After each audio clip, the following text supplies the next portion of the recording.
Hi students, welcome to Varanda Race.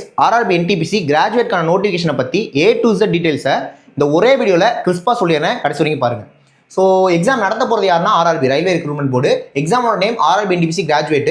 இதில் என்னென்ன போஸ்ட்லாம் கவர் ஆகுது அப்படின்னு பார்த்தீங்கன்னா chief commercial ticket supervisor, station master, goods train manager, இந்த மாதிரியான போஸ்ட்லாம் கவர் ஆகுது. ஸோ அட்வான்ஸ் நம்பர் அது நமக்கு பெருசாக தேவையில்லை. வேக்கன்சி மொத்தமாக 5810. டேட் வந்து பார்த்தீங்கன்னா நீங்கள் அக்டோபர் 21 நவம்பர் 20 அப்ளை பண்ணிக்கலாம். இதுக்கான எஜுகேஷன் குவாலிஃபிகேஷன் எனி டிகிரி வந்து அப்ளை பண்ணிக்கலாம். ஏஜ் லிமிட் வந்து பார்த்தீங்கன்னா 18 33 வயசு கொடுத்துருக்காங்க. பட் ஓபிசிக்கு 3 years ரிலாக்ஸேஷன் இருக்கும், SC/STக்கு 5 years ரிலாக்ஸேஷன் இருக்கும். அது எப்பவுமே இருக்கும். ப்ராசஸ் அப்படின்னு பார்த்தீங்கன்னா ஃபர்ஸ்ட் CBT 1 இருக்கும், அப்புறமா CBT 2 இருக்கும். திரும்ப தேர்ட் ஸ்டேஜ் வந்து பார்த்தீங்கன்னா ஸ்கில் டெஸ்ட்னு சொல்லுவாங்க. அதாவது அதில் டைப்பிங் டெஸ்ட், CBAT அந்த மாதிரிலாம் இருக்கும். முடிஞ்சால் டாக்குமெண்ட் வெரிஃபிகேஷன், மெடிக்கல், இதுதான் ப்ராசஸ். நீங்கள் அப்ளை பண்ணுறது வந்து பார்த்தீங்கன்னா ஆன்லைன் தான் அப்ளை பண்ணணும். ஸோ இதுதான் NTPCக்கான ஃபுல் டீட்டெயில்ஸ். உங்களுக்கு இதில் ஏதாவது டவுட்ஸ் இருந்தது அப்படின்னா அதை கீழே கமெண்ட்டில் சொல்லுங்கள். நம்ம நெக்ஸ்ட் கூட அதுக்கான ஒரு வீடியோ மேக் பண்ணிக்கலாம். தேங்க்யூ.